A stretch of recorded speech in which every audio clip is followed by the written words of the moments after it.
चौधरी साहेब, आढळराव पाटील राष्ट्रवादीमध्ये चाललेले आहेत, काय तुमची प्रतिक्रिया आहे? आता आढळराव पाटील राष्ट्रवादीत चाललेत, याच्या आधी त्यांनी अनेक पक्ष बदलले, त्यांना आता राष्ट्रवादीत जाऊ नये काय उपयोग होणार आहे? अमोल कोल्हेंच्या पुढे तगडं आव्हान निर्माण करायचे, काय होईल का राष्ट्रवादीमध्ये जाऊन? राष्ट्रवादीमध्ये जाऊन अमोल कोल्हेंना तगडं आव्हान होऊ शकत नाही.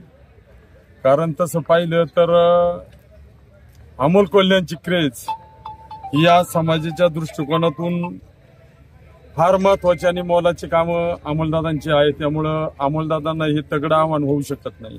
अजित पवार म्हणाले होते की आम्ही पाडणार अमोल कोल्हेंना, आणि आता मात्र त्यांना उमेदवार सापडत नाही असं म्हटलं जाते. बरोबर आहे, त्यांना आता उमेदवार सापडत नाही आणि आढळरावांचा बळीचा बकरा तिकडे जाऊन करतील. कारण समाजाला माहिती आहे आढळरावने अनेक घरं बदललेत, त्यामुळं आढळरावनं आता विश्वास जनतेचा राहिला नाही. आता शरद पवारांची काही दिवसांपूर्वी मनसरमध्ये सभा झाली, मोठा असा प्रतिसाद मिळाला. आता त्या सभेला उत्तर म्हणून अजित पवार सुद्धा मनसरमध्ये सभा घेणार आहेत 4 तारखेला, काय वाटतं मला? या महाराष्ट्रामध्ये कुणी सभा घ्याव्यात आणि काय करावं हा त्यांचा प्रश्न आहे. सरकार त्यांच्या पद्धतीने प्रचाराचा सरकारी ताफा लावून प्रचाराचा प्रयत्न करेल, परंतु या महाराष्ट्रातल्या मातीतला खरा सुपुत्र आणि खरा नेता ज्यांनी महाराष्ट्र घडवलं ते शरद पवार आहे. आणि सर्वसामान्य माणसाची नाळ जी आहे ती साहेबांच्या बरोबर जोडलेली आहे. शरद पवार साहेबांचं नाव आणि शरद पवार साहेब यांना सोडून सर्वसामान्य गरीब जनता दुसऱ्या माणसाकडे जाणार नाही.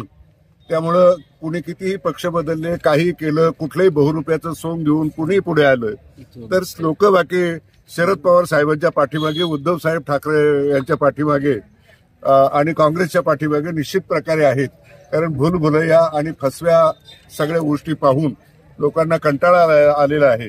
लोक आता खऱ्या अर्थाने शेतीचे एवढे मोठे प्रश्न असताना, सामान्य नागरिकांची महागाईने होरपळ असताना, बेकारी वाढलेली असताना, युवकांच्यावर एवढी मोठी परिस्थिती येऊन ठेपलेली आहे. या परिस्थितीमध्ये युवकांचा कोणी विचार करत नाही, शेतकऱ्यांचा कोणी विचार करत नाही, कामगारांचा कोणी विचार करत नाही. महिला धोरणाबद्दल ही सरकार नुसतीच आश्वासनं देते, त्यांचा काही विचार करत नाही. पवार पण सभा घेणार आहे, तुम्हाला काय वाटतं? काही फरक पडणार नाही. आमचे सगळे आंबेगावचे लोक हे शरद पवारांच्या बरोबर राहतील, योग्य रीतीने साथ देतील आणि जुन्नर तालुक्यात जेवढी मतं पडतील तेवढी मतं आंबेगाव तालुक्यामध्ये देखील अमोल कोल्हेला पडतील. अशा प्रकारचा सामान्यपणे आमच्या सारख्या कार्यकर्त्यांना विश्वास आहे. थँक्यू.